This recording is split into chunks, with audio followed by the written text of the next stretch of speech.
The biggest losers so far between the US and China tension is actually Europe.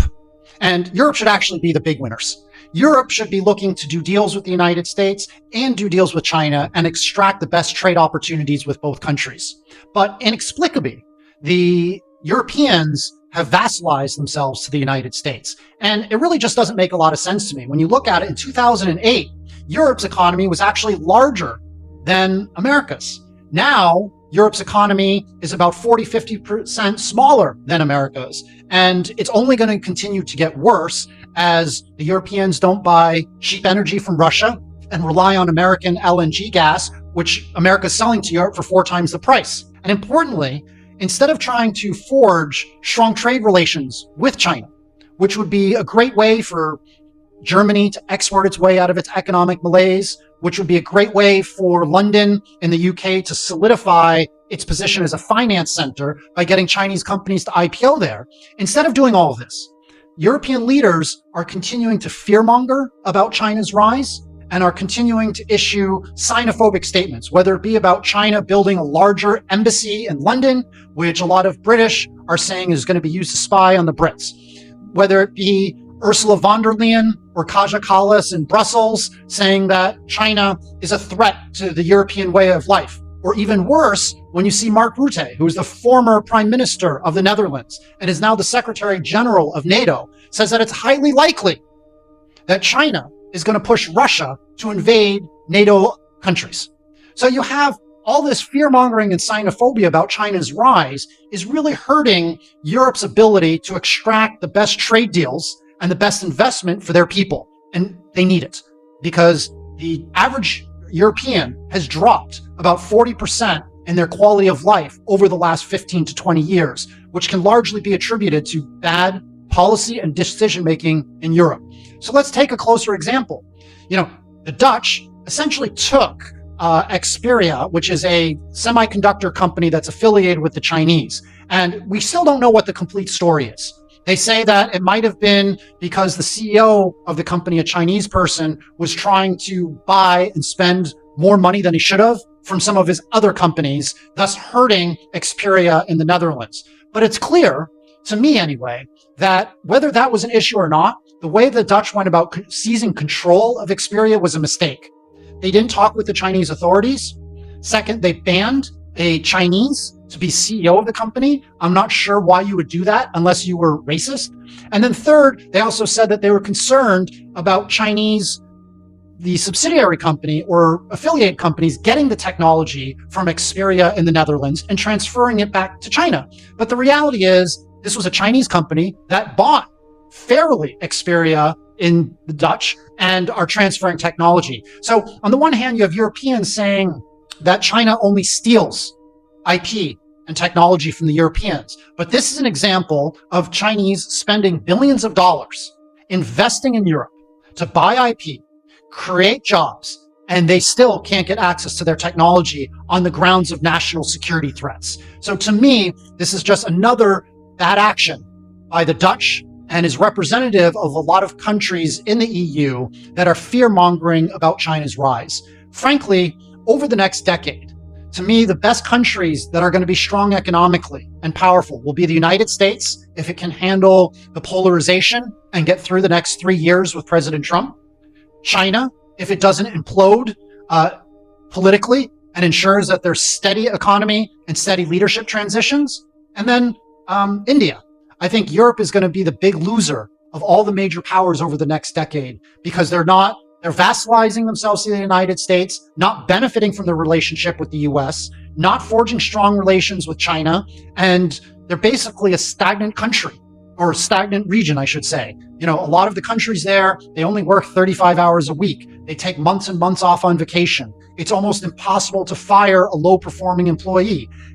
They're really stifling innovation in Europe. So Europe is becoming what a lot of Europeans recognize as an open-air museum. But I'll go one step farther. It's becoming a crime-infested open-air museum because the crime in Europe is getting out of control to the point that Chinese tourists don't want to visit Europe anymore. They would rather go to safe regions like Malaysia, like Japan, or to the UAE and Saudi Arabia because those countries are safe to visit and they're welcoming Chinese tourists. So So why hasn't Europe taken a more pragmatic approach to working with China and forging strong relations? It really doesn't make a lot of sense. They might be scared of China's rise, and China has a different culture and a different value system in some ways, even though I think at the end of the day, Chinese and Europeans are very similar. They want to have a better life for their families. They want to make money. They want to be able to pay for education and medical care for their family members. So I think there's more similarities than differences. If I were advising the Europeans, I would say if you were scared of China's economic strength, work with it. Don't ban them. Don't fearmonger about them. Tell the Chinese, if you want to invest in the auto sector in Europe, you need to set up a joint venture with a German company or a French company. I think that's fair. After all, that's what the Chinese did to BMW, Mercedes, Volkswagen in the 1990s. They forced these great German automakers to set up joint ventures with Chinese companies. So I think Chinese companies and China's government would be okay, not with forced technology transfer, but with forced joint ventures, working together, coming up with a win-win situation for both European companies and Chinese companies. I think that's totally fair. The only reason why I can think that a lot of European leaders don't want to do this really derives from two things. The first is self-interest, and the second is bigotry or racism. I think you see a lot of European leaders, once they lose their position, they go into the for-profit business sector, usually in the United States. You see Rishi Sunak, who is a big China hawk, is now helping out Goldman Sachs, an investment bank. You saw that Tony Blair, after he was prime minister of the UK, he went on the international board of JP Morgan, another investment bank. And you see the former deputy prime minister of the UK, Nick Clegg, worked for Facebook or Meta until just recently. So I think there's a lot of individual self-interest from European politicians about making money by working closer with the United States, because afterwards they'll get a plum job with an investment bank, or they might be able to work for a company, say in the weapons industry, that benefits from close ties between Europe and the United States. And then second, frankly, there's a lot of bigotry and racism. Now, not everything in this world is about racism. Okay, you see a lot of people say, I didn't get this job or I didn't get this because of racism. That's not always true. But at the end of the day, racism does cause a lot of issues in world affairs. It's very clear to me that the United States and Western Europe, the former colonial and imperial countries, are not okay with having yellow-skinned people, black-skinned people, and brown-skinned people move and grow up. You see a lot of tension right now between Muslims and people in France, or Muslims and people of the United States, Muslims and people of the UK. And I think there's a lot of dislike for Chinese as well from a racist standpoint. And then perhaps the biggest issue is bigotry. Now, bigotry towards communism is what I mean. So it's a different intellectual view or ideological view of government systems. I think many in the West have started to adopt their belief in liberal democracies, almost as if it's like a religion, where they say liberal democracies are the only one true political system, and any other political system, whether it be a monarchy or whether it be a communist-like nation in China, they automatically denigrate and think it's evil. Now, I've been in China for 28 years. I have met many, many American political leaders, and a lot of them say that China's political system, the CPC, by definition is evil and needs to be replaced. I've met with many senior leaders in China, Politburo members, governors. I have never heard one Chinese official say that America's political system or a liberal democracy is evil and needs to be replaced with a communist system. Typically, what I hear from the Chinese is, our system works for us, America's system works for America, leave me alone, let me be.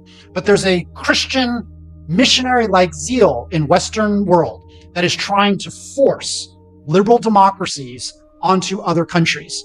And I think finally, when it comes to communism, I think a lot of Europeans and Americans hate communism, even though they don't know what it is. I grew up in New Hampshire in the United States, where the license plates say live free or die. Now, that was actually a license plate that came up during the Red Scare in the 1950s in the United States, where my home state said, live free or die against the red commies from the Soviet Union.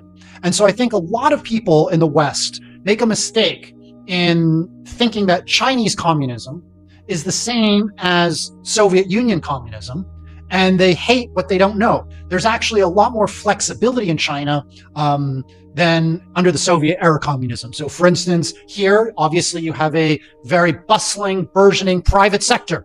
You have individual ownership. It's capitalist in many ways. You also have some sense of religion. You don't have the same freedom of religion in China that you have in the United States or Europe. There are many Christians, there are millions of them here.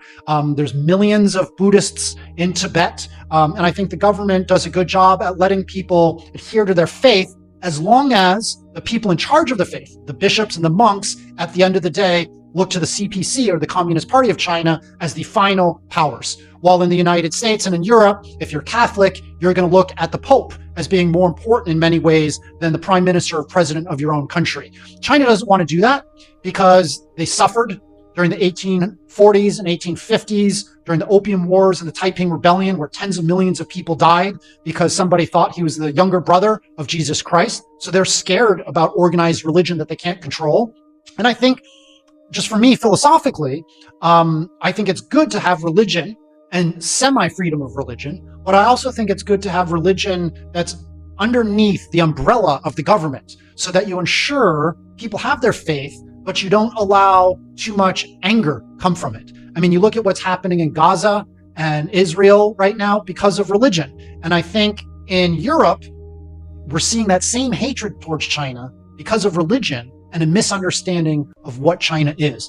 The best thing for Europe to do right now would be to forge strong relations with China and the United States and play off both of each other in order to benefit from their economic gains. For instance, for 5 years, until earlier this year, China didn't buy a single Boeing airplane. This is a great opportunity for Airbus. But because Macron and the French have not always been that respectful of China, China has also focused on building up Comac, or its own homegrown airliner. This could have been huge profits for France and for Europe, but the Europeans vassalized themselves to the Americans and fear-mongered about China.